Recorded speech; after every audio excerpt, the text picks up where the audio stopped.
जरा सोचें, एक ही मुल्क में सिर्फ चंद किलोमीटर ऊपर की तरफ सफर करें और आप शदीद गर्म जंगल से सीधा एक बर्फानी चोटी पर पहुंच जाएं। नाकाबिले यकीन लगता है ना? लेकिन जनाब, यही तो एक्वाडोर का कमाल है। एक ऐसी जगह जहां लगता है जैसे पूरी दुनिया एक दूसरे के ऊपर तह दर तह बसा दी गई हो। 6263 मीटर। ये हिंदसा याद रखिएगा, ये सिर्फ कोई ऊंचाई का नंबर नहीं है, ये एक पूरा सफर है। एक ऐसी चढ़ाई जिसमें पूरी की पूरी दुनिया बदल जाती है। जी हां, यही वो फासला है जो एक बर्फीले आतिश वल्कान को नीचे फैले हुए शदीद गर्म और मरतूब जंगल से अलग करता है। तो आज हम यही सफर करने वाले हैं, बिल्कुल नीचे जंगल के फर्श से लेकर सबसे ऊंची चोटी तक।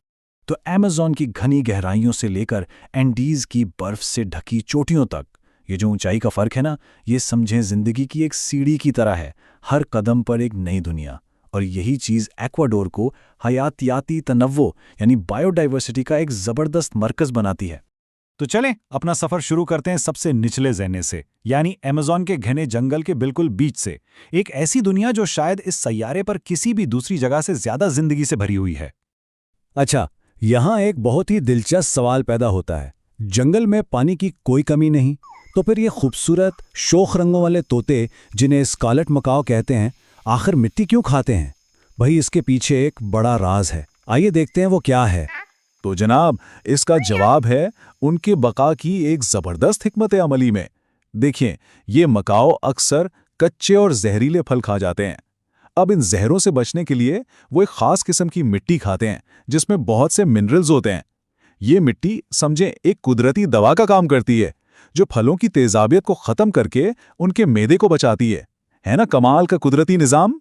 और अमेज़न का जंगल ऐसे ही अजायबात से भरा पड़ा है। अब जरा इस परिंदे को देखें, वाटसन। इसे जिंदा फॉसिल भी कहते हैं। क्यों? क्योंकि ये लाखों सालों से बिल्कुल वैसा ही है। ये परिंदा सिर्फ पत्ते खाता है जो इसके पेट में जाकर सड़ने लगते हैं, और इसकी वजह से उसके गोश्त से इतनी बुरी बू आती है कि कोई शिकारी इसके करीब ही नहीं भटकता। कमाल का डिफेंस मैकेनिज्म है। चलें जी, अब थोड़ा ऊपर चलते हैं। जैसे ही हम तकरीबन 1000 मीटर की बुलंदी पर पहुंचते हैं, हवा ठंडी होने लगती है और हम एक ऐसी दुनिया में दाखिल हो जाते हैं जो हर वक्त धुंध में लिपटी रहती है। इसे कहते हैं क्लाउड फॉरेस्ट। यहाँ जिंदगी ने खुद को ठंडे और गीले माहौल के हिसाब से ढाल लिया है। 1000 धड़कनें फी मिनट। जी हाँ, ये हमिंग बर्ड के दिल की रफ्तार है। जरा सोचें, एक छोटा सा इंजन जो फुल स्पीड पर चल रहा हो। ये इस बात का सबूत है कि इतनी ऊंचाई पर जिंदा रहने के लिए कितनी ज्यादा एनर्जी की जरूरत पड़ती है। लेकिन इनके इस नाजुक से साइज पर मत जाइएगा। ये नन्हे से परिंदे असल में जबरदस्त लड़ाके हैं। अपनी बका के लिए ये मुसलसल लड़ते रहते हैं। इन्हें हर 15 मिनट में कुछ ना कुछ खाना होता है, वरना ये भूख से मर जाएंगे। और यही वजह है, खुराक की यही मुसलसल जरूरत इन्हें इतना गुस्से वाला बना देती है।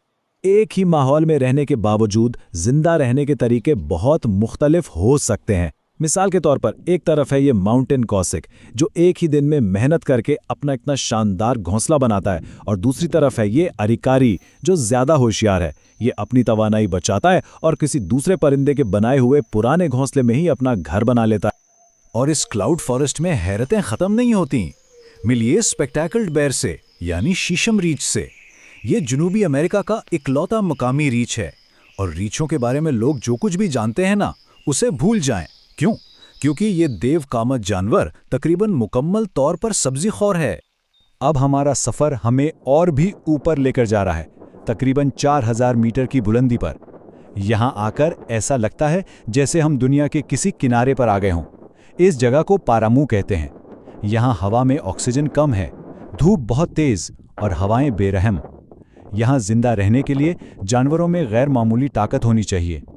ये जगह भले ही वीरान लगे, लेकिन यहाँ कोई भी चीज जाया नहीं होती। यहाँ जिंदगी और मौत का चक्कर बहुत करीब से जुड़ा हुआ है। एक जानवर की मौत कई दूसरे जानवरों के लिए जिंदगी का सामान बन जाती है, और इस पूरे सिस्टम में सबसे अहम किरदार है मुर्दार खोरों का। और यहाँ खाने पर भी एक तरतीब है, एक पूरा प्रोटोकॉल है। छोटे परिंदे कारा सबसे पहले पहुंचते हैं, लेकिन उन्हें अपनी हद मालूम होती है, क्योंकि जैसे ही आसमान का बादशाह यानी एंडियन कॉन्डोर आता है तो सब उसके लिए रास्ता छोड़ देते हैं। ये जो कॉन्डोर है ना, ये एनर्जी बचाने का मास्टर है। इसके पर इतने बड़े होते हैं कि ये गर्म हवा की लहरों पर सवार होकर बगैर पर फड़फड़ाए मीलों का सफ़र तय कर लेता है। इतनी ऊंचाई पर यह सलाहियत बहुत ज़रूरी है, क्योंकि दूर दूर तक फैले इस इलाके में खाना तलाश करना आसान काम नहीं है। लेकिन ये जो पूरी आमूदी दुनिया है, जिसमें हर जानवर ने खुद को माहौल के मुताबिक ढाल लिया है, अब उसे नए खतरात का सामना है। वो नाजुक तवाज़ुन जो हज़ारों साल से कायम था, अब टूटने के करीब है। यहाँ एक नज़र डालते हैं उन खतरात पर जिनका सामना इक्वाडोर के माहौलियाती निज़ाम को है। सबसे ऊपर पहाड़ों पर ग्लेशियर पिघल रहे हैं और नीचे अमेज़न के जंगलात काटे जा रहे हैं। मतलब क्लाइमेट चेंज, डिफॉरेस्टेशन और जानवरों के घरों की तबाही, ये सब मिलकर जिंदगी के इस पूरे निज़ाम को खतरे में डाल रहे हैं। चिम्बुराज़ो, जो इक्वाडोर की सबसे ऊंची चोटी है, इसका सिकुड़ता हुआ ग्लेशियर एक बहुत बड़ी वार्निंग है। ये सिर्फ बर्फ नहीं है जो पिघल रही है, ये पूरे इकोसिस्टम की लाइफलाइन है। नीचे रहने वाली तमाम मखलूकात के लिए पानी का जरिया, जो अब धीरे धीरे खत्म हो रहा है। जैसा कि एक माहिर ने कहा था, किसी एक भी नस्ल का ख़त्म हो जाना एक बहुत बड़ा नुकसान है, क्योंकि ये एक पेचीदा मशीन से एक अहम पुर्जा निकालने के बराबर है। और ये बात बिल्कुल सही है। इस एक दूसरे से जुड़ी हुई दुनिया में हर एक कड़ी बहुत अहम है। तो आखिर में हम इस अहम सवाल पर आकर रुक जाते हैं, जिस तेज़ी से दुनिया बदल रही है, क्या ये आमूदी दुनिया और इसमें बसने वाली ज़िंदगी वक्त रहते खुद को इस तब्दीली के मुताबिक ढाल पाएगी? इसका मुस्तकबिल और इस जैसे कई दूसरे माहौलियाती निज़ामों का मुस्तकबिल इन फैसलों पर मुनहसिर है जो आज हम सब मिलकर करते हैं। ये नाजुक तवाज़न अब हमारी जिम्मेदारी है।